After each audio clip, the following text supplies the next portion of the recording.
सम्मानित साथियों, जैसा कि आपको ज्ञात होगा कि हमने पिछली 2 क्लिप में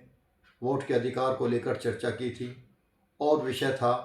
कि जेल के अंदर बंद अपराधी चुनाव तो लड़ सकता है लेकिन अपने मताधिकार का प्रयोग नहीं कर सकता, तो ऐसा क्यों हो, जिसके विषय में मेरे द्वारा अनेक सूत्रों से और सोशल मीडिया के माध्यम से जानकारी जुटाई गई, जिसमें यही कहा गया कि जनप्रतिनिधित्व अधिनियम 1951 की धारा 62 की उपधारा 5 के तहत अगर किसी व्यक्ति को पुलिस द्वारा गिरफ्तार कर थाने या जेल में बंद किया गया है तो वह व्यक्ति वोट नहीं डाल सकता, क्योंकि उसने कानून का उल्लंघन किया है। जिसके सापेक्ष में मेरा ये कहना है कि किस व्यक्ति ने कानून के उल्लंघन किया है और या पालन किया है, उसका डिसाइड करने का काम माननीय न्यायालय का है। कानून ये कहता है कि जब तक माननीय न्यायालय किसी भी आरोपी को उस पर आरोप सिद्धि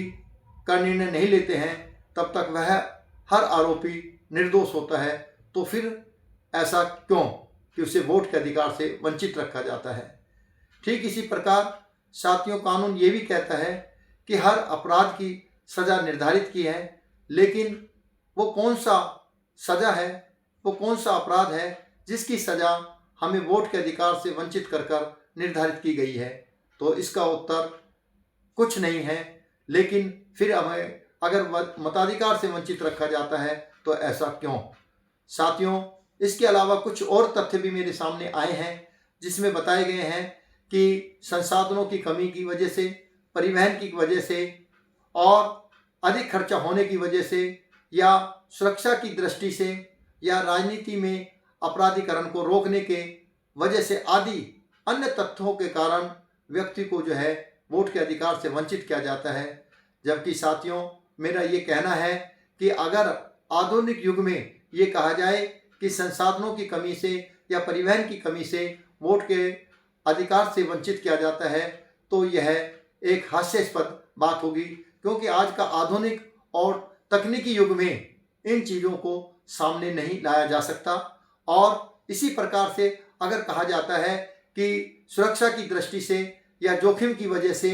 या राजनीति में अपराधीकरण को रोकने की वजह से वोट के अधिकार से वंचित किया जाता है, तो ये भी तथ्यहीन बात है। क्योंकि मैं आपको बताना चाहूँगा कि आप जिस परिवेश में आप हम रहते हैं, चाहे वो शहरी क्षेत्र हो, चाहे ग्रामीण अंचल हो, चाहे कोई गली मोहल्ला हो, वहाँ हम एक सजातीय के लोग रहते हैं, एक धर्म को मानने वाले अधिकांश लोग रहते हैं, एक परिवार के लोग रहते हैं, लेकिन फिर भी हम आए दिन कोई ना कोई हमारा वाद विवाद होता रहता है। लेकिन जेल एक ऐसी स्थान देखा है कि जहाँ विभिन्न धर्म, जाति, संप्रदाय के लोग एक साथ रहते हैं, उठते बैठते हैं, खाते पीते हैं, उनका कोई विवाद कभी नहीं सुनने को मिलता है। यदि कहा जाए कि अगर सर्वधर्म संपन्न और जाति विहीन समाज की कल्पना अगर कहीं सार्थक होती दिखाई देती है, तो मेरे विचार से वो जेल है, कि वहाँ राजनीति का कोई दूर दूर तक कोई लेना देना नहीं है। वहाँ सभी लोग एक भाईचारे के तौर पर, एक बंधुत्व की भावना से वहाँ रहते हैं और एक दूसरे का जो है मान सम्मान करते हैं। किसी प्रकार का कोई वाद विवाद नहीं है। अगर ये कहा जाए कि वो कहना भी तथ्यहीन है, क्योंकि सुरक्षा की दृष्टि से मैं ये बताना चाहूँगा कि जेल के अंदर अधिकांश जितने भी कार्य हैं वो वहाँ के बंदी जो लोग हैं वही सुरक्षा की व्यवस्था करते हैं। चाहे शिक्षा के क्षेत्र में हो, चाहे वह चिकित्सा के क्षेत्र में हो, चाहे सुरक्षा के क्षेत्र में हो, वो सारे दायित्व, चाहे कोई भी प्रशासनिक कार्य है, तो वो बंदी लोग ही सरकार के ना के बराबर खर्चे पर, जो न्यूनतम मानदेय निर्धारित किया गया उससे भी बहुत कम दर पर वो लोग जो है 10 से 12, 14 घंटे जो है सेवा करते हैं और लोग अपनी ड्यूटी का पूरी तरीके से निर्वाह करते हैं। तो ऐसी स्थिति में अगर ये कहा जाए कि वो खर्चे की वजह से, तो ये कहना भी गलत है। और ना वहाँ कोई किसी प्रकार का जोखिम है, ना किसी तरीके का कोई खर्चा अधिक होता है और ना कोई वहाँ राजनीति की बात होती है। और मेरा ये भी एक सुझाव है कि जब देश और प्रदेश में दूर बैठे हुए लोगों को पोस्टर बैलेट पेपर के माध्यम से उनको चुनाव कराया जा सकता है,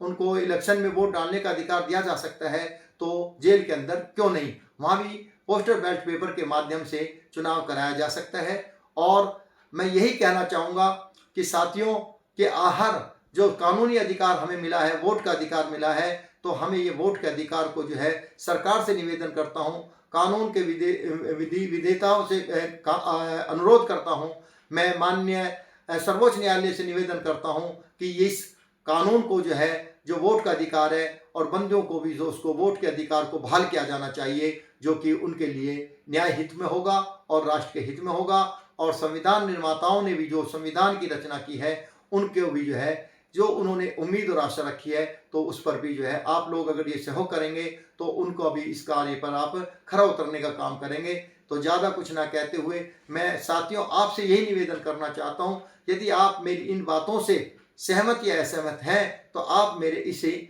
बातों को अपने कमेंट्स के माध्यम से अवश्य बताएं, जिससे कि हम अगली जो और तथ्य सामने आएंगे उन पर विचार कर सकते हैं, और जो भी कोई समस्या आएगी उस समस्या का समाधान करने के लिए हम तत्पर रहेंगे, और आपका सहयोग मुझे पूर्ववत की भांति मिलता रहेगा। इसी उम्मीद और आशा के साथ मैं आप सभी को जय हिंद, जय भारत, जय संविधान।